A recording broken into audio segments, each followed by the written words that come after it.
Halo, assalamualaikum warahmatullahi wabarakatuh. Kembali lagi di serial podcast KKN UGM Unit Keburuhan Anjay.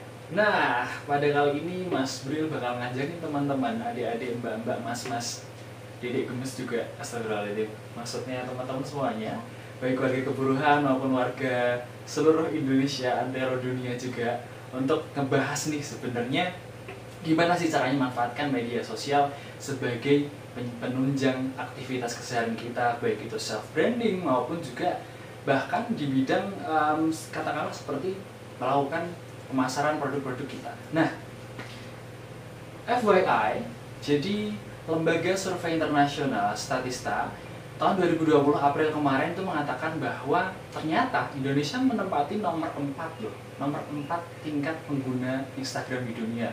Wow, banyak sekali. Kurang lebih ada 64 juta pengguna atau users Instagram di Indonesia ini. Dan ini menjadikan bukti bahwa ternyata masyarakat Indonesia ini sudah melek media sosial, khususnya Instagram. Nah, berdasarkan bukti ini, tentunya kita sebagai masyarakat Indonesia, sebagai orang Indonesia yang juga merupakan bagian dari bangsa ini, asik, bagian dari bangsa ya. Yoi dong, kita harus manfaatkan nih peluang atau opportunity yang ada di dalam media sosial khususnya Instagram ini. Nah, konkretnya kita akan membahas nih sebenarnya gimana sih cara melakukan pemasaran via Instagram, cara melakukan pemasaran produk kita, produk masyarakat. Aduh, gatel ya guys, mohon maaf. Itu via Instagram. Nah, jadi sebelumnya kita perlu mempertimbangkan dulu nih produk-produk kita ini dari 4 aspek, yaitu strength atau kekuatan dari produk kita itu apa sih? Apakah produk kita berbeda dengan yang lainnya, ataukah produk kita itu memang khas, uniknya apa sih? Kemudian yang kedua adalah weakness atau kelemahan. Nah, kelemahannya apa? Apakah produk kita itu gampang basi kalau hal makanan, atau mungkin hal-hal yang lainnya? Itu kita perlu pertimbangkan agar nantinya ketika kita memasarkan produk kita itu kita mengetahui kita harus bagaimana, gapnya apa aja sih, nanti kita perlu tahu itu. Kemudian yang ketiga adalah opportunity. Nah, ya opportunity ini kalau konkretnya adalah ketika kita berbicara mengenai pemasaran melalui Instagram, kita akan biasa mungkin teman-teman juga sering mendengarkan ada influencer, ada selebgram. Nah, opportunity-nya konkretnya adalah dengan kita mengajak mereka. Ketika kita mengajak mereka, kita mendapatkan kesempatan untuk melakukan branding kita, untuk melakukan branding produk kita, sehingga produk kita ini bisa dipasarkan, bisa dikenal dengan publik secara luas. Kemudian yang terakhir ayo tadi sudah SWOT, treat. Nah, treatnya apa? Treatnya adalah kita harus mengetahui ini, kita harus melihat dulu nih kondisi lapangan seperti apa, ataukah jangan-jangan produk kita itu sudah ada atau ada yang menyamai.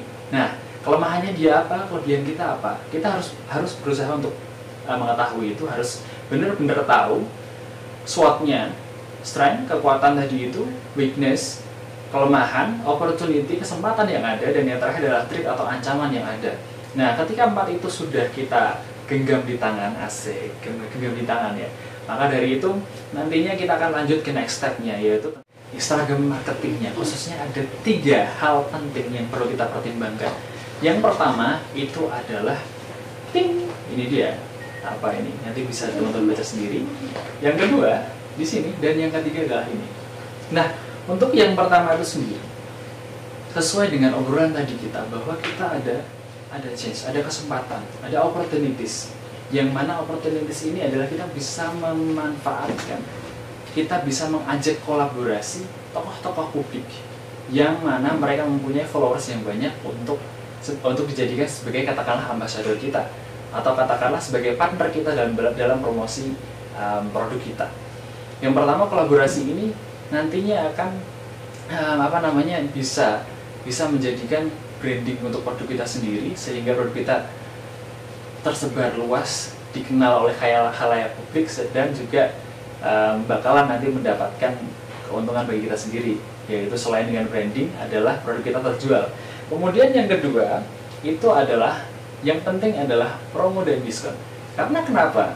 Karena banyak survei mengatakan bahwa masyarakat sekarang itu lebih tertarik ketika memang ada promo dan diskon. Nah, promo dan diskon ini nantinya akan sangat kondisional sekali, tergantung dengan produk apa yang kita jual, jenis produk kita apa yang nantinya akan kita kalkulasikan sendiri.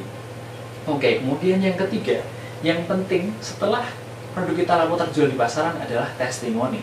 Nah, testimoni ini nantinya akan menunjukkan ke publik juga bahwa ini loh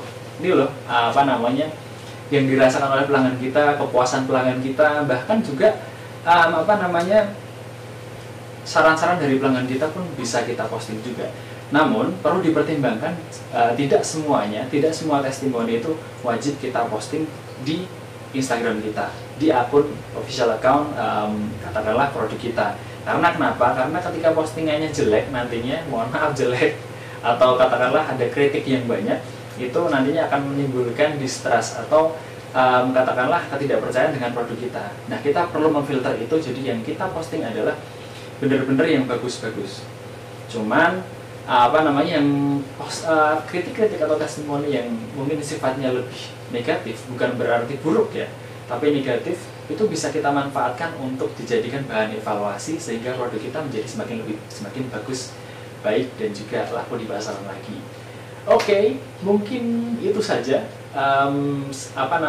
bahasan podcast kali ini. Semoga bermanfaat, semoga teman-teman bisa mengaplikasikannya. Ingat 3 hal penting. Yang pertama adalah kolaborasi, yang kedua adalah promo atau diskon, dan yang ketiga adalah testimoni. Nah, 3 kunci ini, 3 yang nantinya akan menjadikan istilahnya produk-produk kita yang dipasarkan di Instagram itu akan laku secara luas. Dan oke, gitu aja sih. Oke, terima kasih. Sampai jumpa di serial podcast selanjutnya. Tetap bersama saya Mas Bril di KPM BPM UGM. Anjay. Assalamualaikum warahmatullahi wabarakatuh.